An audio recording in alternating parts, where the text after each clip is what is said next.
If you were to just look at me, would it be obvious that I was born different?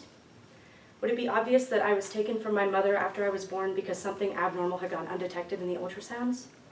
Probably not. Like all of you, I drove my parents crazy as a child. I had constant mood swings, and I was crying all the time, and I was their first child, so they had no idea what they were doing. And I was a normal kid.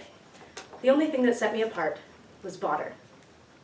VATER Association is a physical disorder that develops in children during or after birth, and today I'm going to be telling you all about this disorder. First, I'm going to be sharing the basic facts and statistics of VATER. Then I'll be going into detail about a few of the elements, and then finally I'll be sharing my personal experience as being a VATER kid. So VATER Association is the short name for VACTERL Association. VACTERL is an acronym that stands for the 7 parts of the body that are affected by VATER, or VACTERL. VACTERL stands for vertebrae, anus, cardiac, tracheoesophageal, renal, and limb. People with VATER do not have all 7 elements. They often have 2 to 3 or maybe 4. 1 in every 10,000 to 40,000 people are born with VATER, and in the 2015 video, The VACTERL Association by Rewise MD, it is described as the non-random co-occurrence of birth defects. Many of the symptoms go undetected in ultrasounds, and the symptoms are shown after birth. The treatment is case by case because when you get VATER, you have about 2 to 3 randomly assigned elements, so the first step is often surgeons or specialists depending on the case.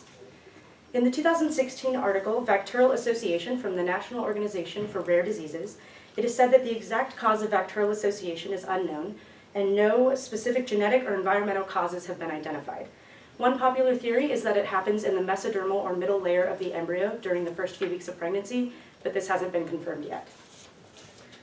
Due to time constraints, I'm only going to be talking about 2 elements of VATER, vertebrae and anus. These are the first 2 elements in the acronym. They're the 2 elements I'm affected by, and they're 2 of the more common elements of VATER. So vertebral abnormalities often occur when there are missing vertebrae or missing ribs. And in that same article from the National Organization of Rare Diseases, it is said that the abnormal side-to-side curvature of the spine or absence of the tailbone may also occur.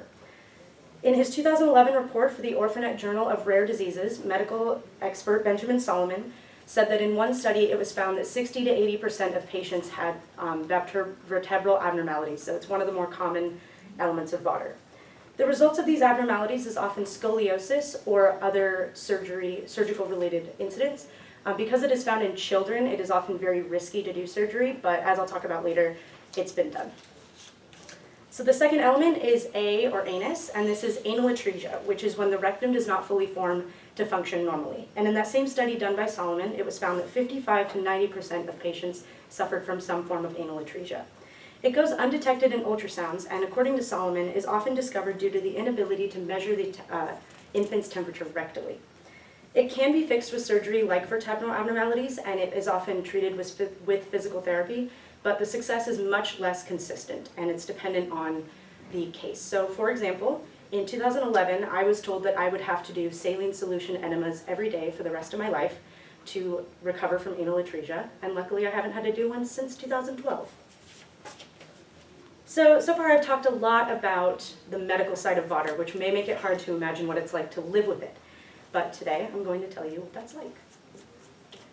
So to start, I was born without my L4 vertebrae, which means I'm missing a bone. And to fix this, I was monitored up until I was 2, and then I was taken into surgery in Spokane, and they put me in a body cast. They took tissue from my hip and fused my L3 and L5 vertebrae, and I was in a body cast for 6 months. They changed it out at 3 months. And it looks really, really scary, and it seems weird. 2-year-olds in casts aren't normal, but I totally rocked it, and I had a lot of weird fun with it with my parents. So in addition to my back problems, it was also found that I have a condition related to anal atresia called lower imperforated anus. And without going too complicated, this basically means I was born with my anus right below my tailbone, and it wasn't connected to my body.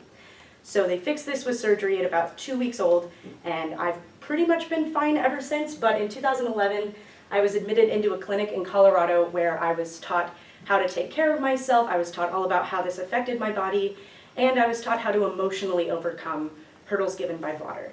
I really don't have time to go into detail of the 18 years of embarrassing experiences from not having an anus in the right spot, But I will give you an example of when I was 8, I had about 6 girls over at a sleepover.